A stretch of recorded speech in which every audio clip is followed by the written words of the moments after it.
So how's it going? You're a DIYer, you want to be a DIYer, do your own work on your car. And that's how I started out. So, you have no tools. Well, for one thing, you got to get yourself a decent socket set. Get the ones with the ratchets, everything included.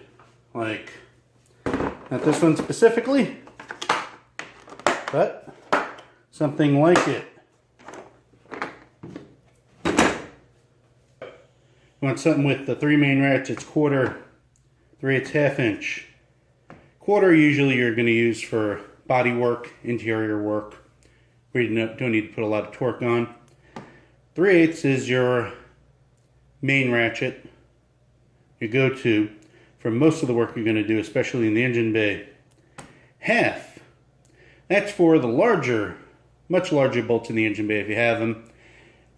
Suspension work, if you're going to do some suspension work, which you probably aren't right now, hopefully, but you have all your sockets.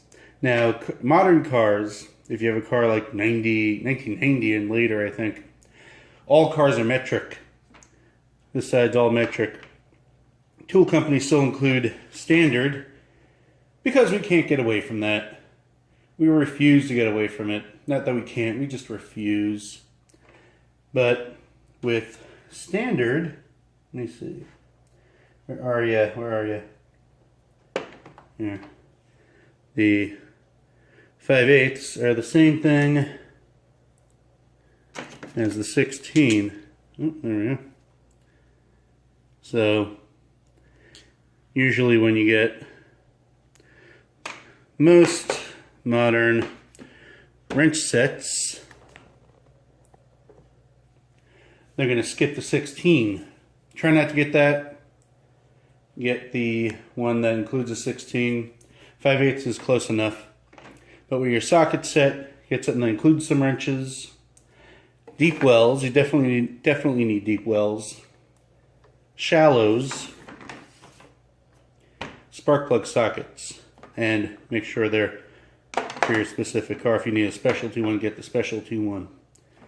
Bits, they usually include Torx, squares, regular screwdriver bits. Like Stanley here, they include a lot of bits. Bring that number up. You got your Allens right here. You don't need anything special right now if you're just going to use it every once in a while. Some socket sets come with pliers, screwdrivers. If it doesn't like this, then you got to get all that separately. So if you need pliers, you got to get the main ones like needle nosed. We'll need that. Some sort of cutter, diagonal cutter. Get these type of slip joint. Get some sort of channel lock type pliers. They're always useful. They open up. Yeah, man. Yeah, man. There we go. And get vice grip type pliers, because you're going to have to clamp onto stuff. Maybe not right away, but you will. Get a wrench set. Even though your socket set would come at wrenches, you might need to get more of them now. This set right here came with metric and standard. The metric does not come with a 16. They count the 5/8 as a 16 pretty much. You know, you won't need ratcheting wrenches yet. You won't need stubby yet. And you won't need offset yet. You know, if you can afford it all right away, great. If not, don't cry about it. You'll be fine. And here we are at the screwdrivers. Now these are Fatmax. They have that type of handle, real comfortable in the hand. They do not cost a lot, some decent screwdrivers. You don't have to buy the expensive type. Those, you know, all these right here came in a set. That's all you're really going to need. Like something like this, ratcheting type. I bought because I wanted it, you know. But that and some precision ones. Sometimes you'll need them. Those are always good. But definitely regular screwdrivers. Definitely a decent one. The kind that you can hold on to, not the really cheap ones with the hard plastic handle. Not that great. A breaker bar. It's definitely a lot of help.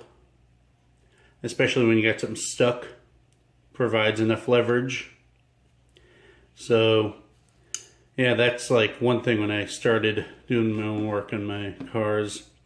I'm like, oh yeah, I gotta get a breaker bar. And it took me a while to get one for some reason. And after you get your first one, then you realize why you needed it. For the electrical system in the car, you need wire strippers. These, if you absolutely have to. They suck. Ask anyone that's used them, anyone that's done electrical work. These suck. Get something more modern, like I have these, the automatic ones. You don't have to adjust them when you strip the wire. Well, these are basically the same thing as the vice grip, the Stanley, but you get the picture. If your kit doesn't come up with enough of them, get some extension bars. They usually come with some, but the ones that you buy separately usually have the really long ones. The kit that I showed you came with this middle one, but for some reason it didn't come with that one. But all three sizes, definitely. If you can get the 1/4 inch, 1/2 inch breaker bars, 1/2 inch extensions. So get yourself a good cutter. You'll need it. And especially when you're starting out, do not get these universal types. They're like, or 12 point. These are basically 12 point. They are also called spline drive. Spline drive, universal drive, 12 point. Don't get those yet. Use 12 point or something like this on a 6-point socket. You probably will strip it. Especially if you get frustrated, you're in the middle of something. Yeah. I mean, people have stripped 6-point with a nut with a 6-point socket. So imagine what you can do with this. So yeah, stay away from these until you have your collection of sockets done. And you want a 12-point, or you have a car that has 12-point and you need it, then fine. But if you don't need it right away, stay away from them. Last but not least, a decent toolbox. Doesn't have to be huge. Does not have to be metal. It can be. But I suggest plastic at first. Won't rust. You leave it somewhere. Decent protection for your tools. Usually a socket set will have its own case, but this is for the other ones that you get if you didn't come with your socket set. Yeah, if you go with metal, it's always good. They last. You know, this was my go-to toolbox for a long time. Now I just have odds and ends in there. But if you get a metal one, make sure it got drawers in it, because that'll definitely help you sort everything out. And if you're on the weaker side, you might not want to do metal, especially one this size, because this thing with all the tools loaded up, it's pretty heavy. So anyway, that's my suggestions for DIYer to get started. If you have no tools, you definitely need that. Start with the socket set. Start with number 1, what I was telling you. Go from there, because you won't be sorry that you did that. Thanks for watching. Like, subscribe, and all that jazz.